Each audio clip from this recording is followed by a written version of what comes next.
여러분 안녕하십니까, 진성호입니다. 이재명 더불어민주당 대표가 또다시 뇌물죄 피의자로 검찰에 소환될 것으로 보입니다.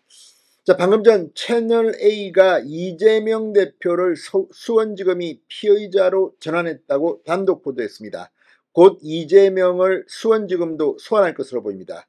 지금 이재명 대표는 백현동 사건으로 이 서울중앙지검에 불려가서 조사를 받았고, 중앙지검은 곧 구속영장을 칠 예정입니다. 자, 이번 백현동 사건과 수원지검의 대북송금 사건을 합쳐서 검찰은 이재명에 대한 구속영장을 청구할 것으로 예상되는데, 지금 이재명 대표 회기 중은 영장을 치지 마라 이렇게 주장했다가 지금 한동훈 장관으로부터 무슨 쇼핑하냐 이런 비판을 듣고 있습니다. 이런 가운데 이재명은 여러 가지 대장동, 성남FC 뇌물죄 의혹 등으로 재판을 받고 있지만 또다시 추가 뇌물죄가 터졌습니다. 액수는 40억 원 가량으로 보입니다. 300만 달러이기 때문에 지금 환율로 계산하면 40억이 넘습니다. 자, 이 40억이면 이거 무기징역까지도 때릴 수 있는 형량이 가능합니다. 물론 무기징역까지는 때리지 않지만 지금 이재명의 범죄 혐의들은 다 합치면 수십 년, 수백 년까지도 갈 수 있다는 평가도 있습니다. 아무튼 수원지검이 이번에는 대북 송금과 관련해서 이 쌍방울 김성태 전 회장의 뇌물 혐의로 이재명을 피의자로 전환했다고 합니다. 자, 이와 관련해서 오늘 이화영 전 경기도 평화부지사의 재판이 오전은 공전됐습니다. 오후에는 열 예정인데 판사가 화가 단단했습니다. 성난 재판장이 오늘 이화영의 변호인이 사임하자 국선 변호인으로 해라. 이제 더 이상 못 참겠다. 이 기다려지는 것도 무슨 정도가 있지. 오늘 굉장히 화가 난 것 같습니다.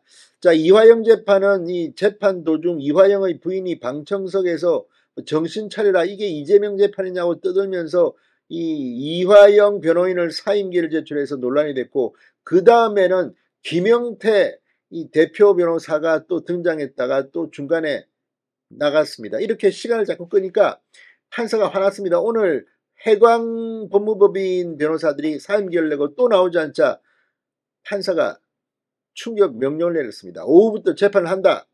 국선 변호인을 선임하겠다.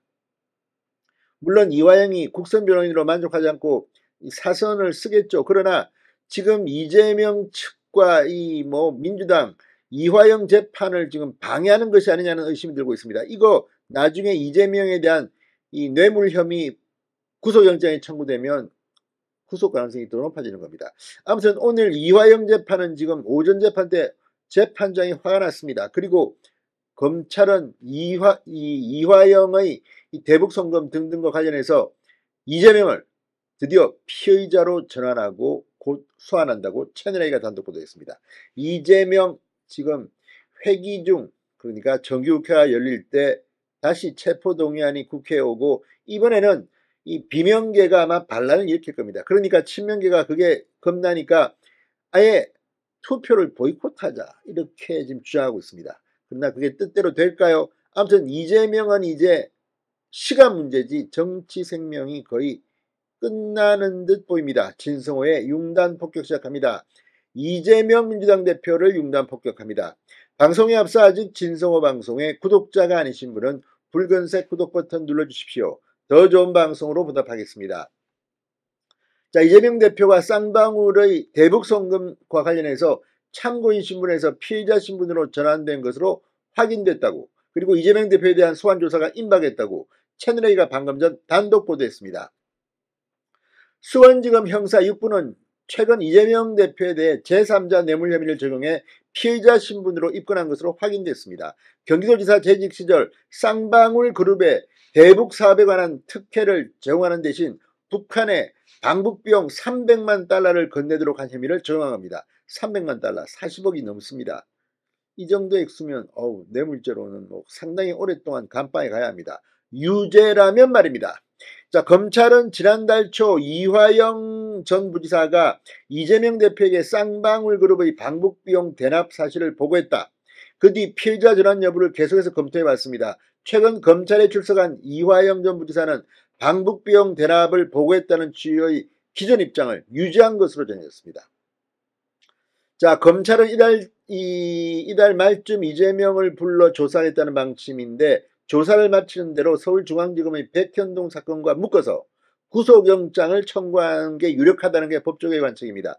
지난번에도 성남FC 후원금 뇌물죄 의혹과 대장동 배임 혐의를 함께 묶어서 구속영장을 친 적이 있습니다. 자, 아무튼 이재명의 정치적 생명은 시간 문제 같습니다. 오늘 사실 판사가 굉장히 화가 났습니다. 쌍방울 대북송금 의혹 이화영 전 부지사 변론을 맡아온 법무법인 해광의 변호사들이 사임했습니다. 자, 오늘 오전 재판은 결국 공전했습니다. 수원지법 형사 11부 신진우 부장판사는 오늘 오전 이 화영의 공판에서 더 이상의 재판 지연은 안 된다. 직권으로 이화영 전 부지사에게 국선 변호인을 지정 선임해 오후 재판을 진행하기로 했습니다. 아무튼 이걸 보면 지금 덕수 김영태가 나왔다가 일방적으로 사임계를 내고 퇴정하고 굉장히 지금 이례적인 일들이 막 벌어지고 있습니다. 부인이 재판정 방청객석에서 막 과음을 지르고, 아무튼 부인은 사임시키겠다 그러고 이화영은 내 뜻이 아니다고 서로 싸우고, 부부싸움을 왜 재판정에서 합니까? 아무튼 이게 다 이재명 때문이 아닌가 하는 의심이 들고 있습니다. 아무튼 이재명이 드디어 대북송금 사건 피해자로 전환됐다고 합니다.